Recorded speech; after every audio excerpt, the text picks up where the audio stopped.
Jesus Reigns. യേശു വാഴുന്നു ശുശ്രൂഷകളിലേക്ക് നിങ്ങൾക്ക് സ്വാഗതം.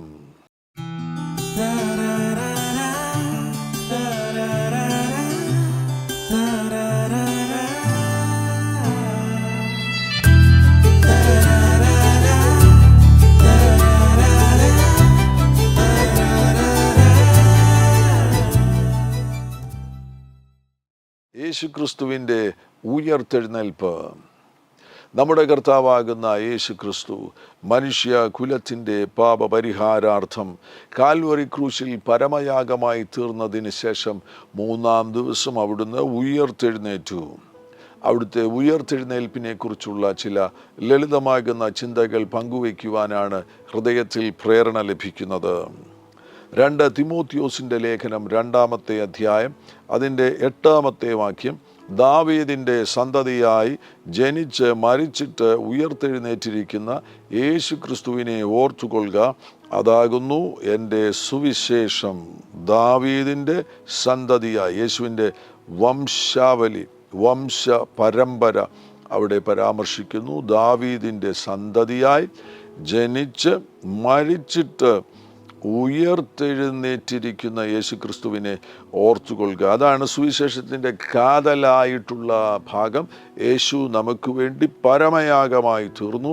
യേശു ഉയർത്തെഴുന്നേറ്റു. ബൈബിൾ നമുക്ക് നൽകുന്ന സന്ദേശമാകുന്നു അമർത്യത എന്ന് പറയുന്നത്, അനശ്വരത എന്ന് പറയുന്നത്, മരണമില്ലാത്ത അവസ്ഥ. അതാണ് ബൈബിളിൻ്റെ പ്രധാനപ്പെട്ട സന്ദേശം. എന്നാൽ മരണം ഇടയിൽ കയറി വന്നതാണ്. മരണം യഥാർത്ഥത്തിൽ ഈ ഭൂമിയിൽ മനുഷ്യനുമായുള്ള ബന്ധത്തിലല്ലാതെ മരണം വേറെങ്ങുമില്ല. ഈ ഭൂമിയിലല്ലാതെ വേറെങ്ങും മരണമില്ല. പ്രപഞ്ചത്തിൻ്റെ മറ്റൊരിടത്തും മരണമില്ല. പിശാച് പാപം ചെയ്തു. പാപം ചെയ്തതിന് ശേഷം പിശാച് മരിച്ചോ? പിശാചിന് മരണമില്ല. മരണം ഈ പ്രപഞ്ചത്തിൽ മറ്റെങ്ങുമില്ല. ഭൂമിയിൽ മാത്രം, മനുഷ്യനുമായുള്ള ബന്ധത്തിൽ ഈ ഭൂമിയിൽ മാത്രമാണ് മരണമുള്ളത്. ആ മരണത്തെ നിർത്തൽ ചെയ്യുവാൻ വേണ്ടി, ആ മരണത്തെ അട്ടിമറിക്കുവാൻ വേണ്ടി കർത്താവാകുന്ന യേശു ക്രിസ്തു ആരംഭിച്ചതാണ് ഉയർത്തെഴുന്നേൽപ്പ്. ഈ ഭൂമിയിലുള്ള മറ്റൊരു വലിയ അത്ഭുതമാണ് ഉയർത്തെഴുന്നേൽപ്പ്. അങ്ങനെ നമ്മുടെ കർത്താവാകുന്ന യേശു ക്രിസ്തു അവിടുന്ന് ഉയർത്തെഴുന്നേൽക്കുകയുണ്ടായി. യേശുവിൻ്റെ ആ പരമയാഗം ലൂക്കോസിൻ്റെ സുവിശേഷത്തിൽ ശ്രദ്ധിക്കുകയാണെങ്കിൽ കർത്താവ് നമുക്ക് വേണ്ടി മരിക്കുന്ന സന്ദർഭത്തിൽ 23-ാമത്തെ അധ്യായത്തിൽ അവിടുന്ന് നമുക്ക് വേണ്ടി ജീവനെ കൊടുക്കുന്ന സന്ദർഭത്തിൽ ഇതിൻ്റെ 46-ാമത്തെ വാക്യത്തിൽ, ലൂക്കോസിൻ്റെ സുവിശേഷം 23-ാമത്തെ അധ്യായം 46-ാമത്തെ വാക്യത്തിൽ യേശു അത്യുച്ചത്തിൽ, പിതാവേ, ഞാൻ എൻ്റെ ആത്മാവിനെ തൃക്കൈയിൽ ഏൽപ്പിക്കുന്നു, ആത്മാവിനെ തൃക്കൈയിൽ ഏൽപ്പിക്കുന്നു എന്ന് നിലവിളിച്ച് പറഞ്ഞു. ഇത് പറഞ്ഞിട്ട് പ്രാണനെ വിട്ടു. അപ്പോൾ മനുഷ്യരാശിയുടെ രക്ഷയ്ക്ക് വേണ്ടി യേശു തൻ്റെ ശരീരത്തെയാണ് യാഗമായി ഏൽപ്പിച്ചു കൊടുത്തത്. പ്രാണനോ ആത്മാവിനോ മരണത്തിൻ്റെ സ്വാധീനമുണ്ടായില്ല. മരണം എവിടെയാണ് സംഭവിച്ചത്? യേശുക്രിസ്തുവിൻ്റെ ശരീരത്തിലാകുന്നു മരണം സംഭവിച്ചത്. യേശുവിൻ്റെ ആത്മാവിലോ യേശുവിൻ്റെ പ്രാണനിലോ മരണം സംഭവിച്ചില്ല. യേശുവിൻ്റെ ശരീരത്തിലാകുന്നു മരണം സംഭവിച്ചത്. അപ്പോസ്തല പ്രവൃത്തിയിലേക്ക് പോകുമ്പോൾ, അപ്പോസ്തല പ്രവൃത്തി അതിൻ്റെ 2-ാമത്തെ അധ്യായം അതിൻ്റെ 22 മുതലുള്ള ചില വാക്യങ്ങൾ ശ്രദ്ധിക്കുകയാണെങ്കിൽ, 22-ാമത്തെ വാക്യം, ഇസ്രായേൽ പുരുഷന്മാരെ, ഈ വചനം കേട്ടുകൊള്ളുവീൻ. നിങ്ങൾ തന്നെ അറിയും പോലെ ദൈവം അവനെക്കൊണ്ട് നിങ്ങളുടെ നടുവിൽ ചെയ്യിച്ച ശക്തികളും അത്ഭുതങ്ങളും അടയാളങ്ങളും കൊണ്ട് ദൈവം നിങ്ങൾക്ക് കാണിച്ചു തന്ന പുരുഷനായി നസറയനായ യേശുവിനെ ദൈവം തൻ്റെ സ്ഥിരനിർണയത്താലും മുന്നറിവിനാലും ഏൽപ്പിച്ചിട്ട് നിങ്ങൾ അവനെ അധർമ്മികളുടെ കയ്യാൽ തറപ്പിച്ചു കൊന്നു. ദൈവമോ മരണപാശങ്ങളെ അഴിച്ചിട്ട് അവനെ ഉയർത്തെഴുന്നേൽപ്പിച്ചു. മരണം അവനെ പിടിച്ചു വയ്ക്കുന്നത് അസാധ്യമായിരുന്നു. മരണം അവനെ പിടിച്ചു വയ്ക്കുന്നത് അസാധ്യമായിരുന്നു. ഇനി അതിൻ്റെ 27-ാമത്തെ വാക്യം ശ്രദ്ധിക്കുക. നീ എൻ്റെ പ്രാണനെ പാതാളത്തിൽ വിടുകയില്ല. യേശുവിൻ്റെ പ്രാണന് എന്തെങ്കിലും സംഭവിച്ചോ? എന്തെങ്കിലും കേട് സംഭവിച്ചോ? പ്രാണനിൽ മരണം പ്രവേശിച്ചോ? നീ എൻ്റെ പ്രാണനെ പാതാളത്തിൽ വിടുകയില്ല, നിന്റെ പരിശുദ്ധനെ ദ്രവത്തൻ കാണുവാൻ സമ്മതിക്കുകയുമില്ല. അവിടുത്തെ ശരീരത്തിന് ഒരു പ്രത്യേകതയുണ്ട്. 3 ദിവസം ആ ശരീരം കല്ലറയിൽ ഇരുന്നു എങ്കിലും പുഴുവരിച്ചില്ല. ആ ശരീരത്തിന് ദ്രവത്വം സംഭവിച്ചില്ല. ശരീരമാണ് മരിച്ചത്.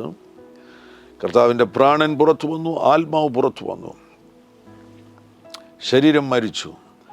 എന്നാൽ ആ ശരീരത്തിന് പോലും പ്രത്യേകതയുണ്ട്. ആ ശരീരം ദ്രവത്വത്തിനു വേണ്ടി വിധേയമാകേണ്ടതായി വന്നില്ല.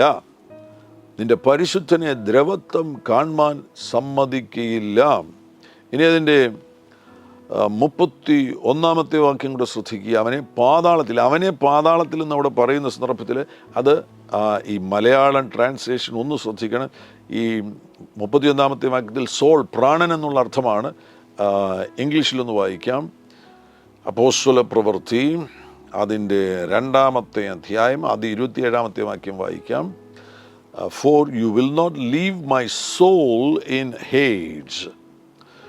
And again in verse number 31, he foreseeing this spoke concerning the resurrection of the Christ, that his soul was not left in Hades. His soul was not left in Hades. Nor did his flesh see corruption. അവിടുത്തെ പ്രാണനെ പാതാളത്തിൽ വിട്ടുകളഞ്ഞില്ല, അവൻ്റെ ജഡം ദ്രവത്വം കണ്ടതുമില്ല.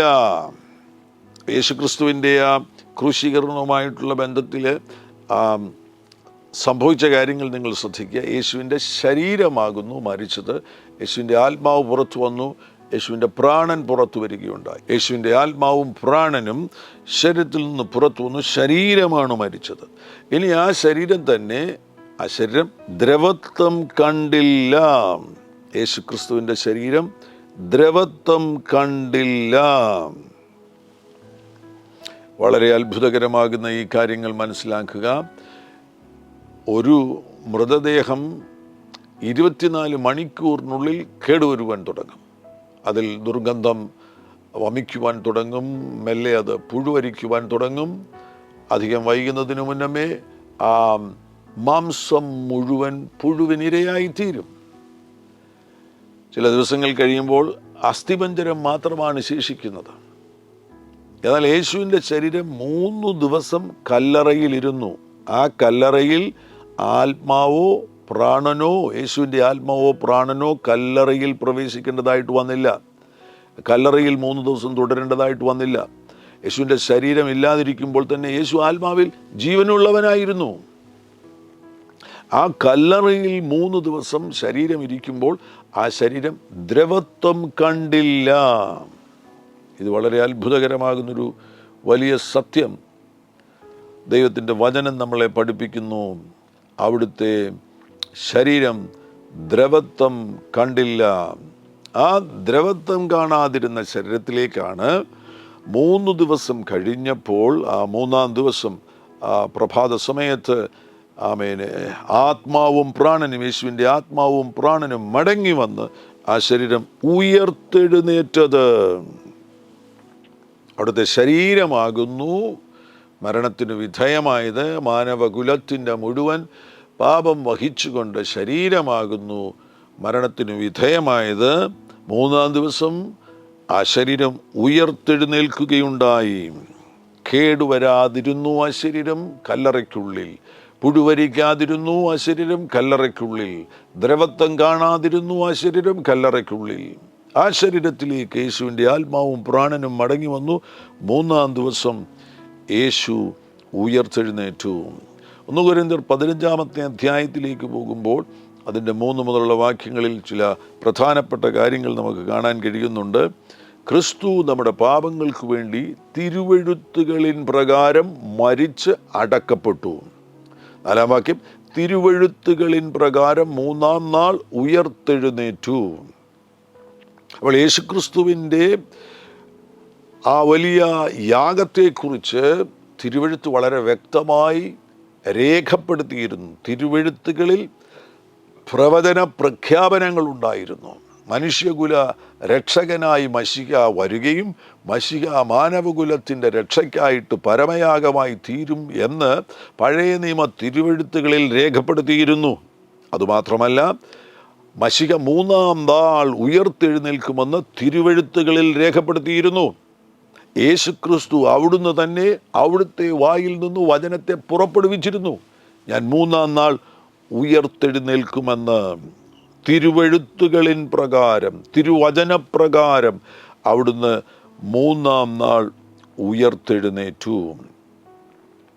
അവിടുത്തെ ആ Calvary ക്രൂശിൽ അവിടുന്ന് അനുഭവിച്ച ആ വേദനകൾ, അവിടുന്ന് അനുഭവിച്ച ആ നൊമ്പരങ്ങൾ, അവിടുന്ന് അനുഭവിച്ച ആ കഠിനമാകുന്ന പീഡനങ്ങൾ, ആ പീഡനങ്ങളെയെല്ലാം തകർത്തുകൊണ്ടാണ് കർത്താവ് ഉയർത്തെഴുന്നേൽക്കുന്നത്. ആ പീഡനങ്ങൾ വരുത്തിയ കേടുകൾ, ആ കേടുകളിൽ കേവലം കൈകളിലെ ആണിപ്പഴുതുകൾ മാത്രം ശേഷിക്കുകയും മറ്റ് യാതൊരു കേടുകളും ശരീരത്തിൽ തുടരാതെ യേശുക്രിസ്തുവിൻ്റെ ശരീരം ഉയർത്തെഴുന്നേറ്റു. യേശുവിൻ്റെ ശരീരം ഉയർത്തെഴുന്നേറ്റപ്പോൾ യേശുവിൻ്റെ ശരീരം, അവിടുത്തെ ആ ശരീരം ഒരു തേജോമയമാകുന്ന ശരീരമായിരുന്നു. ആ ശരീരത്തെക്കുറിച്ച് കുറെ കൂടെ വിശദമായി മനസ്സിലാക്കുകയാണെങ്കിൽ 1 കൊരിന്ത്യർ അതിൻ്റെ 15-ാമത്തെ അധ്യായത്തിലേക്ക് പോകേണ്ടത് ആവശ്യമാണ്. ഇവിടെ ഈ 1 കൊരിന്ത്യർ 15-ാമത്തെ അധ്യായത്തിൽ ഉയർത്തെഴുന്നേൽപ്പിനെ കുറിച്ച് പൗലോസ് വിശദമായിട്ട് ചില കാര്യങ്ങൾ പറയുന്നുണ്ട്. അതിൻ്റെ ഒരു പ്രധാനപ്പെട്ട കാരണമെന്ന് പറയുന്നത്, ഈ കൊരിന്തിയിലെ സഭയിലെ വിശ്വാസികൾക്ക് അവർക്കൊരു സന്ദേഹവും സംശയവും അവരുടെ ഉള്ളിൽ ഉയർന്നു വന്നു. മരിച്ചവർ ഉയർത്തെഴുന്നേൽക്കുകയില്ല. ഉയർത്തെഴുന്നേൽപ്പ് എന്നുള്ള ആ സത്യം അവർക്ക് വെളിപ്പെട്ട് കിട്ടുന്നില്ല. ഇന്ന് നമുക്ക് വചനത്തിലൂടെ ഉയർത്തെഴുന്നേൽപ്പിനെ കുറിച്ച് നന്നായിട്ടറിയാം. എന്നാൽ അന്നത്തെ കാലത്ത് ഉയർത്തെഴുന്നേൽപ്പെന്ന് പറയുന്നത് അവരാരും കേട്ടിട്ടില്ല. മനുഷ്യർക്ക് ഉയർത്തെഴുന്നേൽപ്പുണ്ടാകും, മനുഷ്യൻ മരിച്ചാൽ ഉയർത്തെഴുന്നേൽക്കുമെന്നുള്ള ആ സത്യം അവർക്ക് വെളിപ്പെട്ട് കിട്ടിയിരുന്നില്ല. അതുകൊണ്ടാണ് പൗലോസ് 1 കൊരിന്ത്യർ 15-ാമത്തെ അധ്യായത്തിൽ വിശദമായിട്ട് അതിനെക്കുറിച്ച് പറയുന്നുണ്ട്. 12-ാമത്തെ വാക്യത്തിൽ ക്രിസ്തു മരിച്ചിട്ട് ഉയർത്തെഴുന്നേറ്റു എന്ന് പ്രസംഗിച്ചു വരുന്ന അവസ്ഥയ്ക്ക് മരിച്ചവരുടെ പുനരുത്ഥാനം ഇല്ല എന്ന് നിങ്ങളിൽ ചിലർ പറയുന്നത് എങ്ങനെ? മരിച്ചവരുടെ പുനരുത്ഥാനം ഇല്ല എങ്കിൽ ക്രിസ്തുവും ഉയർത്തെഴുന്നേറ്റിട്ടില്ല. ക്രിസ്തു ഉയർത്തെഴുന്നേറ്റിട്ടില്ലെങ്കിൽ ഞങ്ങളുടെ പ്രസംഗം വ്യർത്ഥം, നിങ്ങളുടെ വിശ്വാസവും വ്യർത്ഥം. മരിച്ചവർ ഉയർക്കുന്നില്ല എന്നു വരികിൽ ദൈവം ഉയർപ്പിച്ചിട്ടില്ലാത്ത ക്രിസ്തുവിനെ അവൻ ഉയർപ്പിച്ചു എന്ന് ദൈവത്തിന് വിരോധമായി സാക്ഷ്യം പറയുകയാൽ ഞങ്ങൾ ദൈവത്തിന് കള്ളസാക്ഷികൾ എന്ന് വരും. പൗലോസ് അടിവരയിട്ട് ഉറപ്പിക്കുകയാണ് യേശുക്രിസ്തുവിൻ്റെ ഉയർത്തെഴുന്നേൽപ്പ്. അതാണ് സത്യം. ആ വലിയ സത്യത്തെ ഒരാൾ വിശ്വസിക്കുന്നു എങ്കിൽ തീർച്ചയായിട്ടും കൊരിന്തിലെ വിശ്വാസികളോട് പറയുകയാണ്, നിങ്ങളുടെ ഇടയിൽ വിശ്വസിച്ചു മരിച്ചവരും ഉയർത്തെഴുന്നേൽക്കും. അത് വളരെ വ്യക്തമായിട്ട് ഈ അധ്യായത്തിൽ പൗലോസ് സ്ഥാപിക്കുകയാണ്, എസ്റ്റാബ്ലിഷ് ചെയ്യുകയാണ് മനുഷ്യൻ്റെ ഉയർത്തെഴുന്നേൽപ്പിനെ കുറിച്ച്, ക്രിസ്തുവിൽ മരിക്കുന്നവരുടെ ഉയർത്തെഴുന്നേൽപ്പിനെ കുറിച്ച്, യേശു ക്രിസ്തുവിൻ്റെ ഉയർത്തെഴുന്നേൽപ്പിനെ കുറിച്ച് വളരെ വ്യക്തമായിട്ട് ഈ അധ്യായത്തിൽ പൗലോസ് അത് സ്ഥാപിച്ച് രേഖപ്പെടുത്തുകയാണ്. ഈ അധ്യായത്തിൽ തന്നെ യേശുക്രിസ്തുവിൻ്റെ ഉയർത്തെഴുന്നേൽപ്പിൻ്റെ വിശദാംശങ്ങൾ പറയുന്ന സന്ദർഭത്തിൽ അതിൻ്റെ 35-ാമത്തെ വാക്യത്തിലും അവിടെ നിന്ന് താഴോട്ടുള്ള വാക്യങ്ങളിലും ചില കാര്യങ്ങൾ പൗലോസ് പരാമർശിക്കുന്നുണ്ട്. അവിടെ 45-ാമത്തെ വാക്യത്തിലേക്ക് പോകുമ്പോൾ 1-ാം മനുഷ്യനായ ആദാം ജീവനുള്ള ദേഹിയായി തീർന്നു എന്ന് എഴുതിയിരിക്കുന്നുവല്ലോ. ഒടുക്കത്തെ ആദാം ജീവിപ്പിക്കുന്ന ആത്മാവായി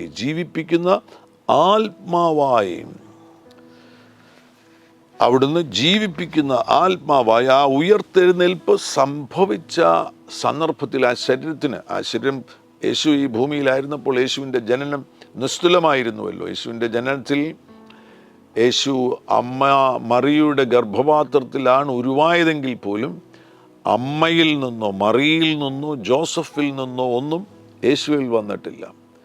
ദൈവവചനവും പരിശുദ്ധാത്മാവുമാകുന്നു യേശുവിൻ്റെ ശരീരത്തിൻ്റെ രൂപീകരണത്തിൻ്റെ പിന്നിൽ. വചനം ജഡമായി തീർന്നു, വചനമാകുന്നു യേശുവിൻ്റെ ശരീരമായി തീർന്നത്. വചനം ജഡമായി തീർന്നു, കൃപയും സത്യവും നിറഞ്ഞവനായി നമ്മുടെ ഇടയിൽ പാർത്തു. അപ്പോൾ യേശുവിൻ്റെ ശരീരത്തിൽ അസ്ഥിയുമുണ്ടായിരുന്നു, മാംസവുമുണ്ടായിരുന്നു, രക്തവുമുണ്ടായിരുന്നു. ആ രക്തം മറിയിൽ നിന്നോ ജോസഫിൽ നിന്നോ വന്ന രക്തമായിരുന്നില്ല. യേശുവിൻ്റെ രക്തധമനികളിൽ ഒഴുകിയിരുന്ന രക്തം അത് പരിശുദ്ധാത്മാവിനാൽ രൂപപ്പെട്ട രക്തമായിരുന്നു. വചനം ജഡമായി തീർന്നു, കൃപയും സത്യവും നിറഞ്ഞവനായി നമ്മുടെ ഇടയിൽ പാർത്തു.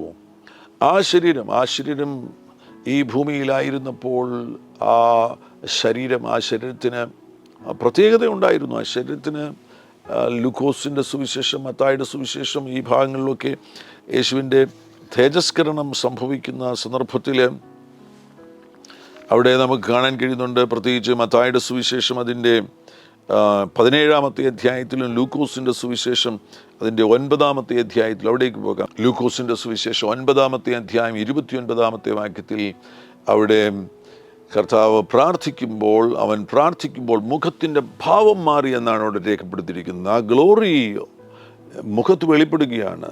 മുഖത്തിൻ്റെ ഒരു ഭാവമാറ്റം സംഭവിക്കുന്നു പറയുമ്പോൾ അവിടുന്ന് വലിയവനാകുന്ന ദൈവമില്ല. ദൈവം മനുഷ്യനായി തീർന്ന് ഈ ഭൂമിയിൽ നമ്മോടൊപ്പമായിരുന്ന ആ വലിയവനാകുന്ന ദൈവത്തിലുള്ള ദൈവഭാവം മുഖത്ത് പ്രകടമാകുവാൻ തുടങ്ങി. അതാണ് ഇവിടെ രേഖപ്പെടുത്തിയിരിക്കുന്നത്. അവൻ പ്രാർത്ഥിക്കുമ്പോൾ മുഖത്തിൻ്റെ ഭാവം മാറി, ഉടുപ്പ് മിന്നുന്ന വെള്ളയായും തീർന്നു.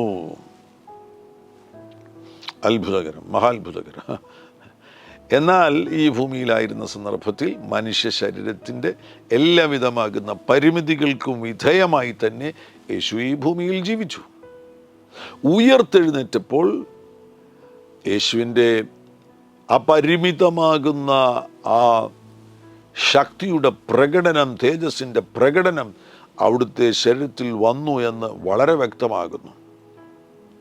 കാരണം ശിഷ്യന്മാർ കതകടച്ചിരിക്കുന്ന സന്ദർഭത്തിൽ കതക് തുറക്കാതെ തന്നെ യേശു അവരുടെ നടുവിലേക്ക് വരികയാണ്. ശരീരമുള്ളവനായി യേശു അവരുടെ നടുവിലേക്ക് വരികയാണ്. അങ്ങനെയെങ്കിൽ യേശുവിന് ഭിത്തി പോലെയുള്ള, മതിൽ പോലെയുള്ള, കതക് പോലെയുള്ള തടസ്സങ്ങളെ അതിജീവിക്കുവാൻ വേണ്ടി അവയെ തുറക്കേണ്ട കാര്യമില്ല, അവയെ തകർക്കേണ്ട കാര്യമില്ല. അവയിലൂടെ കടന്നു പോകുവാൻ കഴിയുന്ന നിലവാരത്തിൽ തേജോമയമാകുന്ന ഒരു ശരീരമാകുന്നു ഉയർത്തെഴുന്നേൽപ്പ് സംഭവിച്ചതിന് ശേഷം യേശുവിൽ പ്രകടമായത് എന്ന് നമുക്ക് മനസ്സിലാക്കുവാൻ കഴിയുന്നു. നമ്മൾ ഓരോരുത്തരും അതേ നിലവാരത്തിലേക്കാണ് പോകുന്നത്. നമ്മിലും ഉയർത്തെഴുന്നേൽപ്പ് വെളിപ്പെടുമ്പോൾ യേശുവിനെ പോലെയുള്ള ശരീരമാണ് നമുക്ക് ലഭിക്കുവാൻ പോകുന്നത്. ദൂതന്മാരെക്കാട്ടിലും ശ്രേഷ്ഠമാകുന്നൊരു നിലയിലേക്ക് നമ്മൾ എത്തിച്ചേരും. ദൂതന്മാർക്ക് നമുക്കുള്ളതുപോലെയുള്ള ഒരു ശരീരമില്ലല്ലോ. എന്നാൽ വരാൻ പോകുന്ന അനന്ത ഭാവികാല നിത്യതയിൽ ഈ ശരീരത്തിന് മാറ്റം ഉണ്ടാകും. ഈ ശരീരത്തിന് ദ്രവത്വം സംഭവിക്കും, മനുഷ്യ ശരീരത്തിന് ദ്രവത്വം സംഭവിക്കും. അതിനുശേഷം ഇതൊരു വിത്താണ്. ഈ വിത്തിൽ നിന്നാണ് നമുക്ക് ഒരു പുതിയ ശരീരം ലഭിക്കുവാൻ പോകുന്നത്. അത് തേജോമയമാകുന്ന ഒരു തേജസ്സിനാൽ പൂരിതമാകുന്ന ഒരു ശരീരമായിരിക്കും. ഇതൊരു വിത്തായിത്തീരും. മരിക്കുകയാണെന്നുണ്ടെങ്കിൽ ആ മരിക്കുന്ന വ്യക്തിയുടെ ശരീരം ഈ മണ്ണിൽ കുഴിച്ചിടുമ്പോൾ ആ ദ്രവത്വത്തിന് വിധേയമാകുന്ന അതൊരു വിത്തായിത്തീരുകയാണ്. എന്നാൽ ഇപ്പോൾ യേശു വരികയാണെങ്കിൽ നമുക്ക് പെട്ടെന്ന് ഈ വിത്താകുന്ന ശരീരത്തിൽ ഒരു നിമിഷം കൊണ്ട് കണ്ണിമിക്കുന്നതിൻ്റെ ഇടയിൽ, അതാണ് സൂപ്പർ നാച്ചുറൽ ടൈം എന്ന് പറയുന്നത്, സൂപ്പർ നാച്ചുറൽ വേഗത, സ്പീഡ് എന്ന് പറയുന്നത്, കണ്ണിമിക്കുന്നതിൻ്റെ ഇടയിൽ നമ്മുടെ ഈ ശരീരം പുതിയ ശരീരമായി തീരാൻ പോകുകയാണ്. അത്ഭുതകരം. ആ ശരീരത്തിൽ ലൂക്കോസിൻ്റെ സുവിശേഷത്തിൽ യേശു ക്രിസ്തുവിൻ്റെ ശരീരം ഉയർത്തെഴുന്നേറ്റതിന് ശേഷം അവിടുത്തെ ശരീരത്തിൽ രക്തമില്ലായിരുന്നു എന്നുറപ്പ്. അസ്ഥിയുമുണ്ടായിരുന്നു, മാംസമുണ്ടായിരുന്നു. കാൽവറിയിൽ നമുക്ക് വേണ്ടി അവിടുന്ന് അവസാന തുള്ളി രക്തവും ചൊരിഞ്ഞു. ആ രക്തം നമുക്ക് വേണ്ടി ആ യാഗത്തിൽ കർത്താവ് ചൊരിയുകയുണ്ടായി. ആ പരമയാഗത്തിൽ നമുക്ക് വേണ്ടിയുള്ള വിലയായിട്ട് അവിടുന്ന് ആ രക്തം ചൊരിഞ്ഞു. ഉയർത്തെഴുന്നേറ്റതിന് ശേഷം അവിടുത്തെ ശരീരത്തിൽ രക്തമുണ്ടായിരുന്നില്ല എന്നാണ് നമുക്ക് വചനത്തിൽ നിന്ന് മനസ്സിലാക്കുവാൻ കഴിയുന്നത്. അതിന് തെളിവായിട്ടുള്ള പല വാക്യങ്ങളുണ്ട്. ഈ ലൂക്കോസിൻ്റെ സുവിശേഷം 24-ന്റെ 39 യേശു പറയുന്നുണ്ട്, ഞാൻ തന്നെയാകുന്നു എന്ന് എൻ്റെ കൈയും കാലും നോക്കി അറിവീൻ, എന്നെ തൊട്ടു നോക്കുവീൻ, എന്നിൽ കാണുന്നത് പോലെ ഭൂതത്തിന് മാംസവും അസ്ഥിയുമില്ലല്ലോ. അവിടെ മാംസവും അസ്ഥിയുമെന്ന് കർത്താവ് പരാമർശിക്കുന്നു. മാംസവും അസ്ഥിയുമുള്ളൊരു ശരീരം, രക്തരഹിതമാകുന്ന ശരീരം, അതിന് തുല്യമാകുന്നൊരു ശരീരമാണ് നമുക്ക് ലഭിക്കുവാൻ പോകുന്നത്. രക്തരഹിതമാകുന്നൊരു ശരീരമായിരിക്കും, അസ്ഥിയും മാംസവുമുള്ള തേജസ്സിനാൽ നിറഞ്ഞൊരു ശരീരമായിരിക്കും നമുക്ക് അനന്ത ഭാവികാല നിത്യതയിൽ ലഭിക്കുവാൻ പോകുന്നത്. ഇത്ര വലിയൊരു സത്യം കർത്താവ് നമുക്ക് വെളിപ്പെടുത്തി തന്നിരിക്കുന്നതിനാൽ വിശ്വസിക്കണം. അവിടുത്തെ ഉയർത്തെഴുന്നേൽപ്പ് അവിടുന്ന് നമുക്ക് വേണ്ടി ഉയർത്തെഴുന്നേറ്റിരിക്കുന്നതിനാൽ ഈ ഭൂമിയിൽ പരാജിതരായി ജീവിക്കേണ്ട കാര്യമില്ല. വരാൻ പോകുന്ന വലിയ ഒരു ദൈവ പ്രവൃത്തി നമ്മിലൂടെ ഈ ഭൂമിയിൽ വെളിപ്പെടുകയും ചെയ്യും. മാത്രവുമല്ല, അനന്ത ഭാവികാല നിത്യത മുഴുവൻ യേശുവിനോടുകൂടെ നമ്മളായിരിക്കുകയും ചെയ്യുമെന്നുള്ള ആ വലിയ തിരിച്ചറിവിൽ ജീവിക്കുവാൻ വേണ്ടി ഏൽപ്പിച്ചു കൊടുക്കുക. വെളിപ്പാട് പുസ്തകം 1-ാമത്തെ അധ്യായത്തിലേക്ക് പോകുമ്പോൾ യേശുക്രിസ്തുവിൻ്റെ ശരീരത്തിൻ്റെ ഒരു തേജസ്കരിക്കപ്പെട്ട രൂപം നമുക്കവിടെ കാണുവാൻ കഴിയുന്നുണ്ട്. യേശുവിൻ്റെ ശരീരം അന്ന് ഉയർത്തെഴുന്നേറ്റതിന് ശേഷം യേശു പല സ്ഥലങ്ങളിൽ വെച്ച് യേശു അവർക്ക് പ്രത്യക്ഷനാകുകയുണ്ടായി. യേശുവിന് ഇപ്പോൾ ഒരു പ്രത്യേകതയുള്ളത്, അവിടുത്തേക്ക് വ്യത്യസ്ത ഭാവം സ്വീകരിക്കുവാൻ കഴിയും, വ്യത്യസ്തമാകുന്ന രൂപം സ്വീകരിക്കുവാൻ കഴിയും. അവിടുത്തെ തേജസ് വേണമെങ്കിൽ നമുക്ക് നമ്മുടെ മുൻപിൽ പ്രദർശിപ്പിക്കുവാൻ കഴിയും. എമോസിലേക്ക് പോകുന്ന ശിഷ്യന്മാർക്ക് അവിടുന്ന് മറഞ്ഞിരുന്നു. തേജസ് കൂടാതെ തന്നെ നമുക്ക് ഇന്ന് വഹിക്കുവാൻ കഴിയുന്ന നിലയിൽ കർത്താവിന് നമ്മുടെ മുൻപിൽ പ്രത്യക്ഷനാകുവാൻ കഴിയും. അവിടുത്തേക്ക് മന്നയായി വെളിപ്പെടുവാൻ കഴിയും. അവിടുത്തേക്ക് സ്വർഗത്തിൽ നിന്ന് ഇറങ്ങി വരുന്ന അപ്പമായി വെളിപ്പെടുവാൻ കഴിയും. വെളിപ്പാട് പുസ്തകം 1-ാമത്തെ അധ്യായത്തിൽ ശ്രദ്ധിക്കുക, 13 മുതലുള്ള വാക്യങ്ങളിൽ, തിരിഞ്ഞപ്പോൾ 7 പൊൻനിലവിളക്കുകളെയും നിലവിളക്കുകളുടെ നടുവിൽ നിലയങ്കി ധരിച്ച് മാറത്ത് പൊൻകച്ച കെട്ടിയവനായി മനുഷ്യപുത്രനോട് സദൃശനായവനെയും കണ്ടു. അവൻ്റെ തലയും തലമുടിയും വെളുത്തു പഞ്ഞി പോലെ ഹിമത്തോളം വെള്ളയും, കണ്ണ് അഗ്നിജ്വാലയ്ക്കൊത്തതും, കാല് ഉലയിൽ ചുട്ടു പഴുപ്പിച്ച വെള്ളോട്ടിന് സദൃശ്യവും, അവൻ്റെ ശബ്ദം പെരുവെള്ളത്തിൻ്റെ ഇരച്ചിൽ പോലെയുമായിരുന്നു. അവൻ്റെ വലങ്കയിൽ 7 നക്ഷത്രമുണ്ട്. അവൻ്റെ വായിൽ നിന്ന് മൂർച്ചയേറിയ ഇരുവായ്ത്തലയുള്ള വാൾ പുറപ്പെടുന്നു. അവൻ്റെ മുഖം സൂര്യൻ ശക്തിയോട് പ്രകാശിക്കുന്നത് പോലെയായിരുന്നു. അവൻ്റെ മുഖം സൂര്യൻ ശക്തിയോട് പ്രകാശിക്കുന്നത് പോലെയായിരുന്നു. കർത്താവിൻ്റെ ആ ഒരു പ്രത്യക്ഷത അവിടെ ശ്രദ്ധിക്കുക. വീണ്ടും മുന്നോട്ട് പോകുന്ന സന്ദർഭത്തിൽ നമുക്ക് കർത്താവിനെ വ്യത്യസ്തമാകുന്ന നിലയിൽ കാണുവാൻ കഴിയുന്നുണ്ട്. വെളിപ്പാട് പുസ്തകത്തിൽ തന്നെ അതിൻ്റെ 5-ാമത്തെ അധ്യായത്തിലേക്ക് പോകുന്ന സന്ദർഭത്തിൽ അതിൻ്റെ 6-ാം വാക്യത്തിൽ, ഞാൻ സിംഹാസനത്തിൻ്റെയും 4 ജീവികളുടെയും നടുവിൽ മൂപ്പന്മാരുടെ മധ്യത്തിലും ഒരു കുഞ്ഞാട് അറുക്കപ്പെട്ടതുപോലെ നിൽക്കുന്നത് കണ്ടു. ഇത് കർത്താവിൻ്റെ മറ്റൊരു വെളിപ്പെടലാകുന്നു. ഒരു കുഞ്ഞാട് അറുക്കപ്പെട്ടതുപോലെ നിൽക്കുന്നത് കണ്ടു. Hallelujah, glory to Jesus, hallelujah. യേശു നമുക്ക് വേണ്ടി ഉയർത്തെഴുന്നേറ്റിരിക്കുന്നു. ആ സത്യം ബൈബിൾ വളരെ വ്യക്തമായി വിളിച്ചു പറയുന്നു. വിശ്വസിക്കുക. കർത്താവിൻ്റെ മടങ്ങി വരവിന് വേണ്ടി നിങ്ങളെ തന്നെ ഒരുക്കുക. പരിശുദ്ധ പിതാവേ, ഈ നല്ല സന്ദർഭത്തിൽ കർത്താവിൻ്റെ വചനത്താൽ അങ്ങയുടെ ജനത്തെ അങ്ങ് ബ്ലസ് ചെയ്തിരിക്കുന്നതിനായി സ്തോത്രം ചെയ്യുന്നു. ഹല്ലേലൂയ.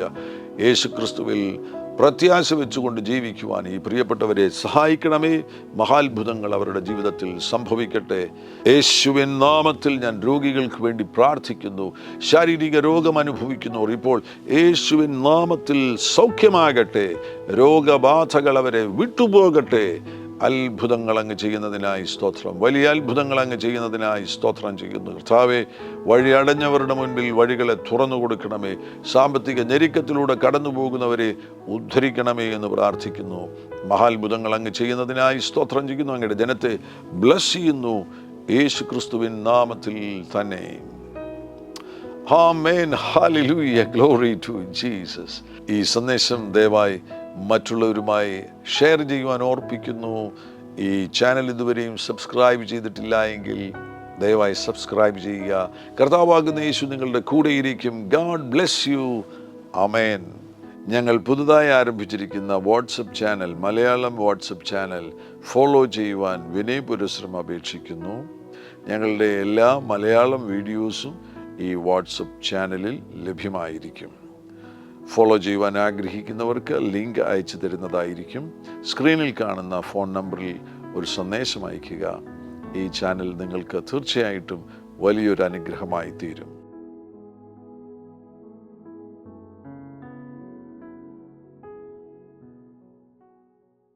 എല്ലാ പ്രഭാതത്തിലും 3 മിനിറ്റ് നീണ്ടു നിൽക്കുന്ന ഒരു ചെറിയ സന്ദേശം വാട്സപ്പിൽ അയക്കുന്നുണ്ട്. നിങ്ങൾക്കത് ലഭിക്കണമെന്ന ആഗ്രഹമുണ്ടെങ്കിൽ സ്ക്രീനിൽ കാണുന്ന നമ്പറിൽ ഒരു മെസ്സേജ് അയയ്ക്കുക. ഞങ്ങളുടെ ഓൺലൈൻ റേഡിയോ ആയ ജീസസ് റെയിൻസ് റേഡിയോയുടെ ആപ്പ് ഇതുവരെയും ഡൗൺലോഡ് ചെയ്തിട്ടില്ല എങ്കിൽ പ്ലേ സ്റ്റോറിലും ആപ്പ് സ്റ്റോറിലും ലഭ്യമാണ്. ജീസസ് റെയിൻസ് റേഡിയോ എന്ന് ടൈപ്പ് ചെയ്ത ശേഷം സെർച്ച് ചെയ്യുക. ആപ്പ് നിങ്ങൾ ഇപ്പോൾ തന്നെ ഡൗൺലോഡ് ചെയ്താലും എല്ലാ പ്രഭാതത്തിലും 4 മണിക്ക് ടങ്സ് പ്രെയർ ഉണ്ടായിരിക്കുന്നതാണ്. നിങ്ങളുടെ ആത്മീയ വർധനവിനായി ദയവായി സൂമിൽ ജോയിൻ ചെയ്താലും മീറ്റിംഗ് ID സ്ക്രീനിൽ നിങ്ങൾക്ക് ലഭ്യമാണ്.